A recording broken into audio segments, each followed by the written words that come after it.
नमस्कार। अभी तक मेरे परिवार वालों को समझ में नहीं आया कि मैं क्या काम करता हूँ। शायद मुझे भी समझने में टाइम लगेगा।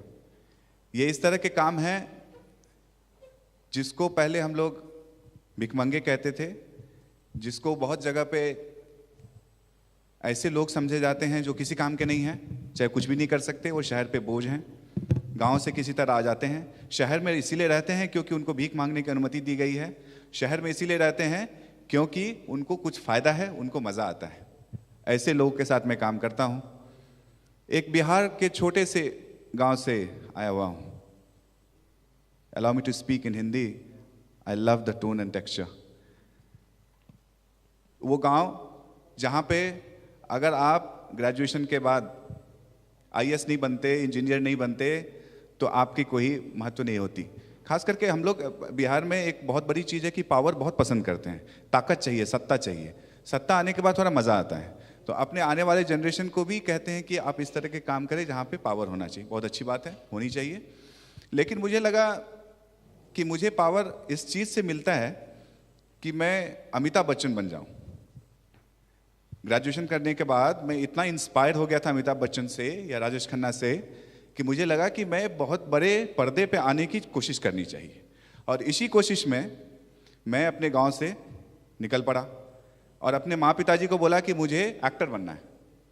उनके सुनने के बाद ही उन्होंने कहा कि ये लड़का थोड़ा पागल हो गया है, इसका थोड़ा इलाज करने की ज़रूरत पड़ रही है, क्योंकि ये एक्टर बनना चाहता है, शाम में पिक्चर देखता है, अब से टीवी बंद, यहाँ पे इलेक्ट्रिसिटी नहीं चलेगा। एक पोर्टेबल टीवी था, वो भी बंद, इसको देखना बंद।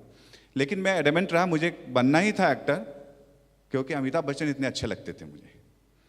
वो बनने का जरिया क्या था? बहुत लोगों ने कहा दिल्ली चले जाओ, वहाँ पे नेशनल स्कूल ऑफ ड्रामा करके है, वहाँ पे कुछ ना कुछ हो जाएगा। सोच मेरी इतनी, छोटे गांव, छोटा शहर, सोच इतनी ज़रूर होती है कि आपको दूसरे लोगों से पता है कि क्या कर सकते हैं। तो मुझे लगा कि कोई कॉलेज है, वहाँ पे उतर के आप जाएंगे, एडमिशन ले लेंगे, बहुत अच्छी बात है। उसके बाद फिल्में मिलेंगी और क्या है, उसके बाद कुछ सोचना ही नहीं है, आपके पास पैसे ही पैसे हैं। दिल्ली उतरने के बाद मुझे समझ में आया, हाँ, उसके बीच ये बात ज़रूर हुई कि माँ पिताजी ने कहा कि, खास करके पिताजी ने, कि अगर इस तरह के काम करने हैं तो आप अपने से कीजिए, मुझसे कोई उम्मीद ना रखें, आप अपने भरोसे कीजिए। और एक धुन भी थी कि हमें भी दिखाना है अपने पिताजी को, कुछ तो क्या हमने ठानी है, मैं करके दिखाऊंगा, मैं एक्टर बन के दिखाऊंगा। ये धुन लेके अपने गांव से निकल पड़े। पास में जो भी पैसे थे, अब टिकट बिना कटाए निकल पड़े। दिल्ली पहुंचने के बाद समझ में आया दुनिया ही अलग है, आप यहाँ ऐसे नहीं रह सकते। अब यहाँ पे दोस्त तो थे, उनके पास आप किस मुंह लेके जाएंगे? एक ईगो भी होता है, अच्छी बात है, होनी भी चाहिए। 20-21 साल में आपके पास इतनी अहंग होती है कि आपने एक बार बोला कि हम करेंगे, तो अब करके दिखाना भी जरूरी है। अब वापस भी नहीं जा सकते, माँ पिताजी को क्या मुंह दिखाएंगे? तो हमने एक जगह है यहाँ पे, आप सब परिचित होंगे, कनॉट प्लेस करके। वहाँ पे एक हनुमान मंदिर के सामने बहुत अच्छी जगह है जहाँ पे आप रात में सो सकते हैं। पूरे लाइट जले रहते हैं, कोई दिक्कत नहीं, सिक्योरिटी का कोई मामला नहीं, ऐसा लगता है।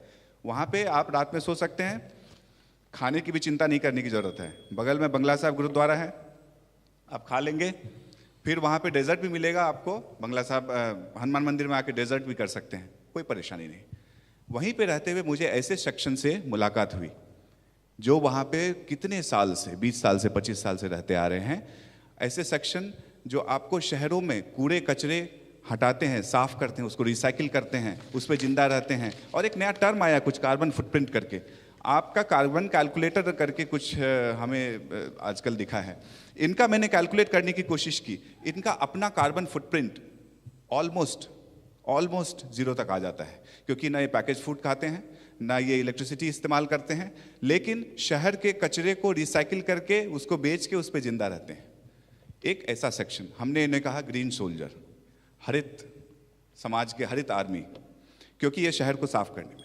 दूसरा सेक्शन आप देखें, आपने देखा कि कॉइन कलेक्टर किस तरह से नदी में कूद के, जो टॉक्सिक है, जिसमें आप नहीं जा सकते, स्मेल आता है, उसमें कूद के उसको साफ करने का भी काम करते हैं। तो ये सेगमेंट होमलेस का सेगमेंट है, बेघर का सेगमेंट है, जिसके साथ हमने काम इसीलिए शुरू किया कि मुझे लगा इनके बीच रहते रहते एक ऐसे समाज शहर में रहते हैं जो अदृश्य हैं, रहते हैं, हम उनसे काम लेते हैं। हाल फिलहाल मुझे पता चला कि अपने दोस्तों के घर में अगर दाई नहीं आए तो शायद तलाक भी हो सकता है। दाई नहीं आने से बहुत जगह मुंबई में ऐसी परिस्थिति उपलब्ध शुरू हो रही है, लेकिन वो दाई कहाँ से आती है शायद मैं भी नहीं पूछा हूँ आज तक। मैं आज तक अपने दाई से नहीं पूछा कि आप कहाँ सोते हो। ये तो इनके साथ काम करने के बाद मुझे पता चला कि अधिकतर दाई तो यहाँ से आती है हमारे घरों को। तो हमने ये देखा, चाहे वो आप केटरिंग का काम करने का ले लो, हम ये कहते हैं कि मुंबई में जो आपको चमक धमक दिखता है ये इन्होंने बनाया है। जितने भी ब्लैक आपको बैनर दिखेंगे रात में चल चल के ये चढ़ाते हैं।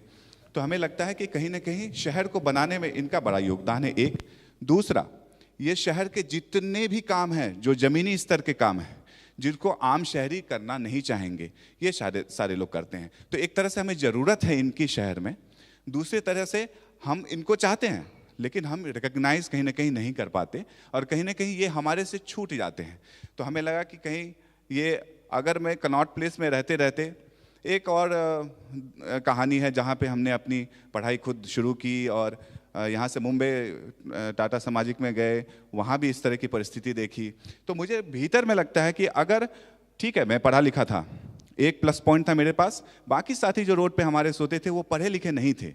तो अगर मैं मुंबई यहाँ के कनॉट प्लेस के सड़कों पे रह के, दिल्ली के सड़कों पे रह के सफ़र कर सकते हैं, पढ़ाई आगे कर सकते हैं, तो ये लोग क्यों नहीं। ये मेरी अपनी सोच है, ये मेरी अपना कन्विक्शन है, ये मेरा अपना बिलीफ है कि अगर कोई भी एक इंसान कहीं से कहीं पहुंचना चाहे तो बस उसको रास्ते की ज़रूरत पड़ती है, बस उसको एक तरह से आप दिखा सकते हैं कि ये सारी चीज़ें करने की ज़रूरत है।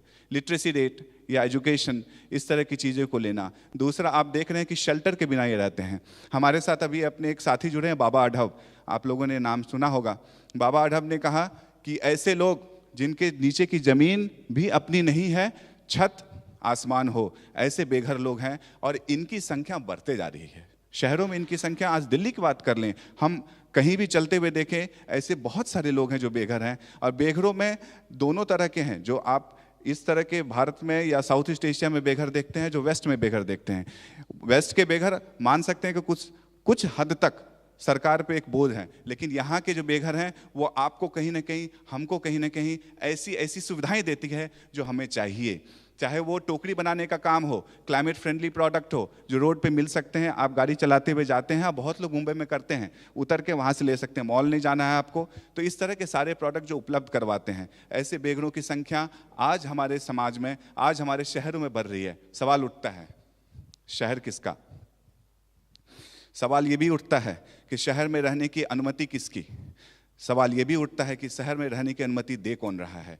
ये सारे सवालों के साथ मैं आपको छोड़े जाऊंगा और आपको सोचूंगा और आपको ये विनती करूंगा कि आप अपने सोच के साथ, आप अपने जिस भी तरह से सहायता के साथ, जहाँ भी अगल बगल बेघर मिले, आपके घर के अगल बगल, आपके ऑफिस के अगल बगल, चाहे आप रास्ता में चलते हुए जाएं, एक बार ज़रूर सोचें कि उस बेघर की कॉन्ट्रीब्यूशन शहर में, उस बेघर की कॉन्ट्रीब्यूशन उस समाज में कितनी है और कैसी है। शुक्रिया। Thank you, Abhishek. That was brilliant. Please stay center stage because we'll have a quick question and answer session with you.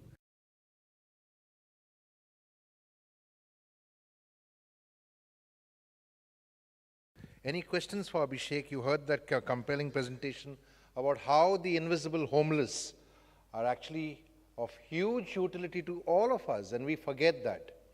We seldom forget that we can actually kind of get a mediclaim for the person who's working at home because we want to be seen doing benevolent charity that we can speak about in our cocktail circuit, right? I give money to so-and-so organization.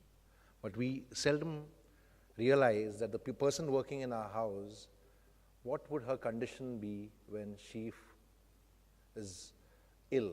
What happens when she gets dengue? A platelet transfer costs 14,000 rupees today. And most government hospitals have no space for these people. So what happens to them? We never ask the simple questions. We can see them, but we can't see them. They're invisible to us. So I'll open the floor with that if there are any questions or any observations here. Yes, Sahil.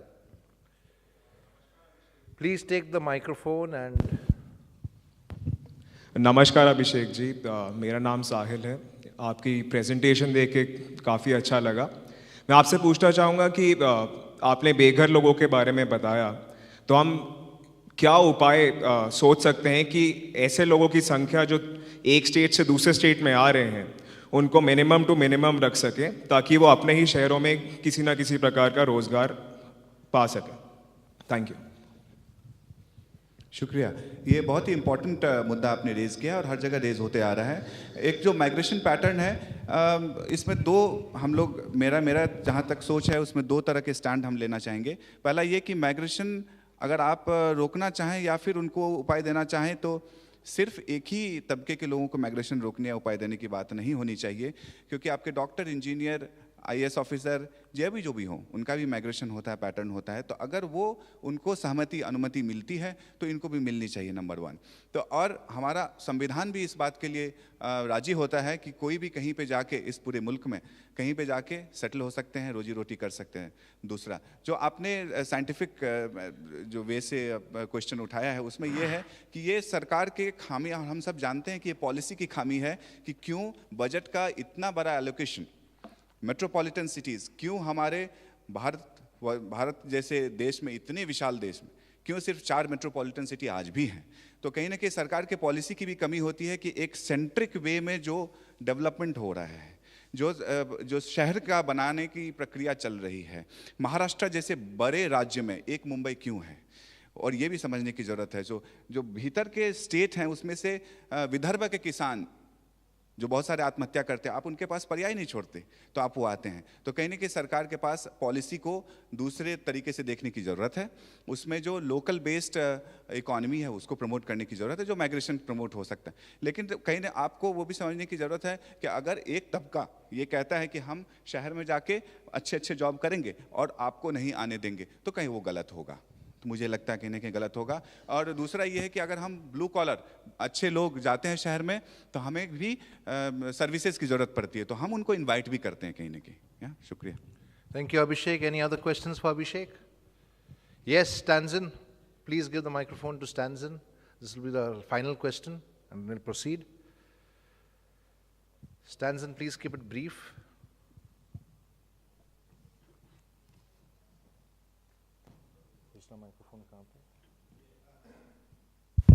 Hello. Yes. Hello hello. ये आज़ादी के बाद हमने बहुत सारे ऐसे programme चलाए गरीबी को कम करने का, गरीबी को हटाने का, और गणित कुछ और कहता है 60 साल के बाद कि गरीबी बढ़ते जा रहा है और भिखारी बढ़ते जा रहा है।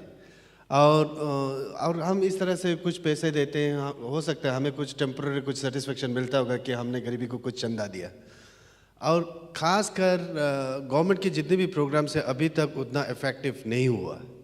और उसका मैं एक रीज़न्स ये भी देख रहा हूँ क्योंकि जितने भी सिविल सोसाइटी ऑर्गेनाइजेशन है, हम कुछ कलेक्टिवली ऐसे मूवमेंट नहीं चला रहा है कि भिखारियों को कम करने का, भिखारियों को हटाने का नहीं, हटाने के बहुत सारे तरीके हैं। अब पुलिस के डंडे मारो वो हट जाएंगे, उनको कैसे रिहेबिलिटेट करेंगे ताकि वो जानबूझ के सड़क पे आके उनको भीख मांगने की ज़रूरत नहीं हो।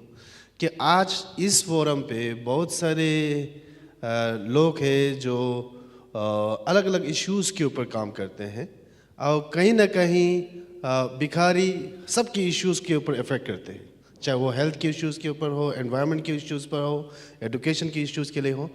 इस माध्यम से इस फोरम को लेके क्या ऐसे मूवमेंट, क्या एक ऐसे आंदोलन चला सकते हैं कि India free from beggars by year 2030 sort of 2025 sort of, इस तरह के कुछ consistent movement हम चला सकते हैं। Thank you so much. Thank you, Stanzin. Do you want to reflect on that, Abhishek? ये बहुत ही अच्छा सुझाव है। It's a very good suggestion and I would request everybody sitting here that probably if we can take it forward, whatever ideas and suggestions you can have, we can have a group and brainstorm about it and can form a forum. We have formed a group called the Rex Karmavir Global Fellows, which is up there. Perfect. Simar Aluwale has put it together, and we'll tell you more about that when we come to the fellowships. But yes, let's all share knowledge. That's the basic idea about the Rex forum and the movement. It's not just an event, it's a movement. And Abhishek, glad to have you with us again. Just before ending, I would like to sing 2 lines. Sure, please.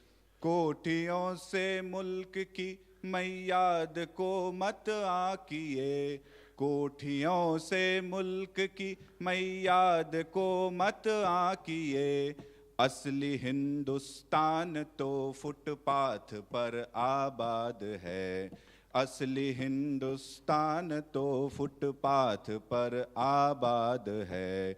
100 में 70 आदमी फिलहाल जब नाशाद है, दिल पे रख कर हाथ कहिए देश क्या आजाद है। शुक्रिया। Thank you.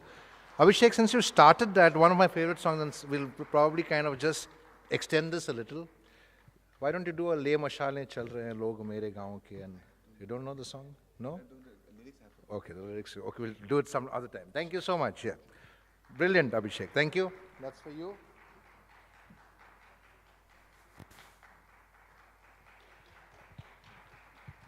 So Abhishek is going to be the recipient of the Golden Candle Karmavir for his sustained efforts to work with the homeless, for his sustained efforts to collaborate with several other organizations and individuals from across the country who are working with homeless people. And happy to say that way back in 2002 is when we actually started the India for Change movement, and which was about working with the homeless. And we tried to get a lot of traction by even creating models where the people from the homeless community could get jobs in the mainstream society. Yes.